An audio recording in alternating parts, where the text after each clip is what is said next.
Salut! După o pauză destul de lungă, revin astăzi cu un test comparativ de LED-coane. În general, dacă stațiile sunt decente, majoritatea performanței vine de la LED-con, probabil peste 95%. Eu zic că stațiile prezente sunt decente, deci practic noi comparăm de fapt în special LED-coanele și mult mai puțin stațiile respective. Bun, care sunt actorii? În stânga, cel cu mâner verde și stația cu buton negru este un JBC. În acest caz, stația pe acest vârf dă o putere maximă de 85 de W. În mijloc este un HKT 12 cu stația cu butonul argintiu. Este vorba de varianta chinezească, iar în dreapta este un LED-con tip Gorda, Oyue, Saike și așa mai departe. Toate sunt clone după HACO 936. Din câte vedeți în dreapta, de fapt, nu este nici măcar o stație, este placa mea de testare și calibrare, dar are funcții complete de stație. Și din lipsa unei stații finalizate este cea care o folosesc în comparativ. Cum am zis, în general stația nu va introduce mari variații, indiferent cum am măsura acum. Evident, e vorba de o stație decentă care își face treaba ei să facă termostatarea. Bun.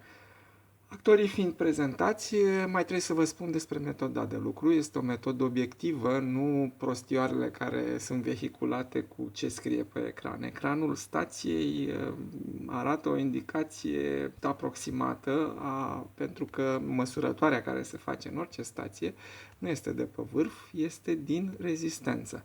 Și astfel ajungi să crezi că ai 300 și ceva de grade, pentru că așa ți afișează stația, dar aia este ceea ce ar corespunde la un echilibru termic, care în orice caz nu se obține așa de repede cum ar putea crede unii. Deci citești 300 de grade, dar de fapt pe vârf tu în momentul ăla probabil n-ai nici 100 de grade, pentru că încă nu s-a făcut transferul termic încât să se ajungă pe vârf. Și atunci, modalitatea de a măsura obiectiv astfel de viteze de încălzire este numai făcând o măsurare directă pe vârf, deci în niciun caz nu se discută a te uita pe un ecran al stației, pentru că stația nu are senzor pe vârf, stația are senzor în rezistență.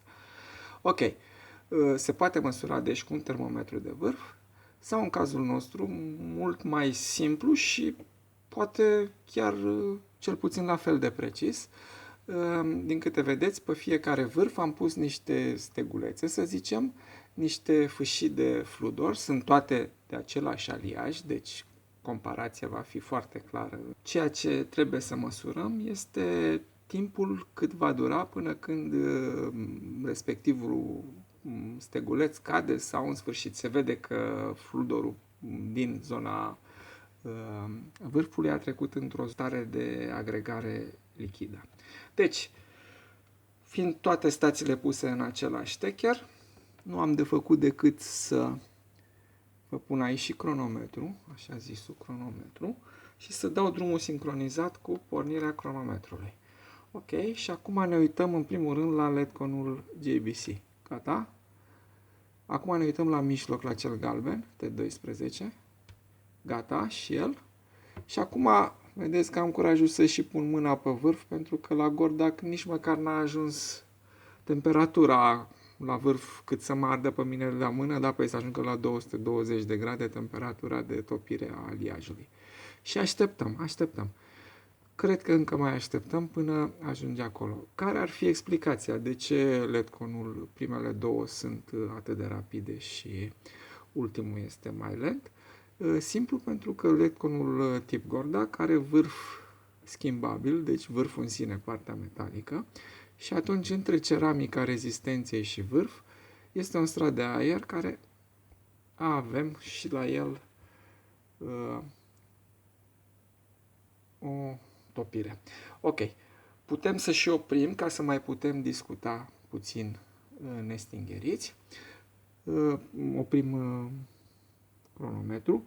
Avem timpii de topire 5 secunde și 20, pentru LED-conul JBC, 10 secunde 56 pentru T12 și 53 de secunde și 17 pentru Gordak.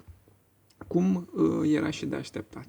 Cu nota că alte stații pot să dea în rezistență de JBC o putere mult mai mare, adică până la 150 de W din ce spune producătorul, și atunci evident că am cădea mult sub valorile care le-am măsurat cel puțin pentru JBC.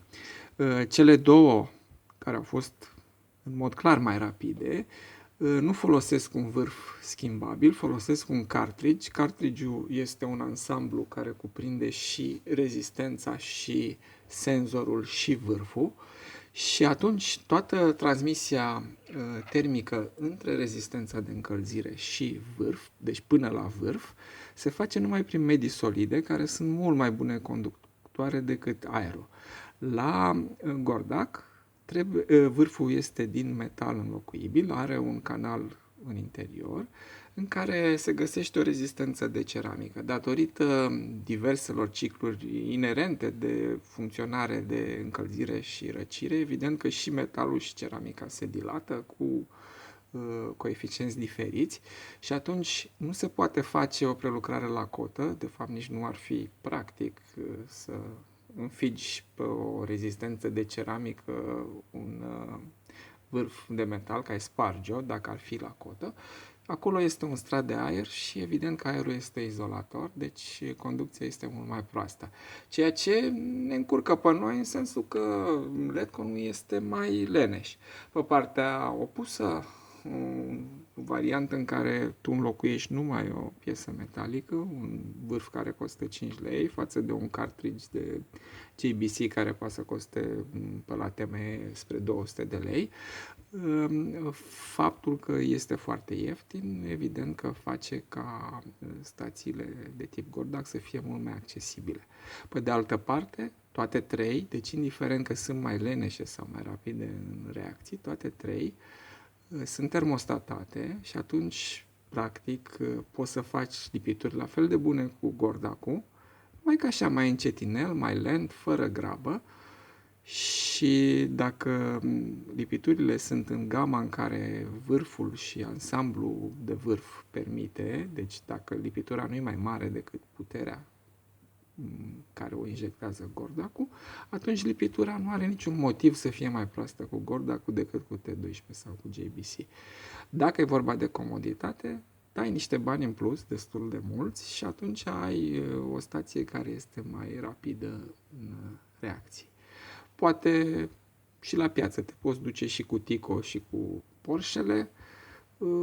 Depinde unde îți convine să faci, să tragi linia și să zici că confortul merită sau nu. Bun, asta este, vă mai trageți și voi concluzii și ne vedem la următorul film.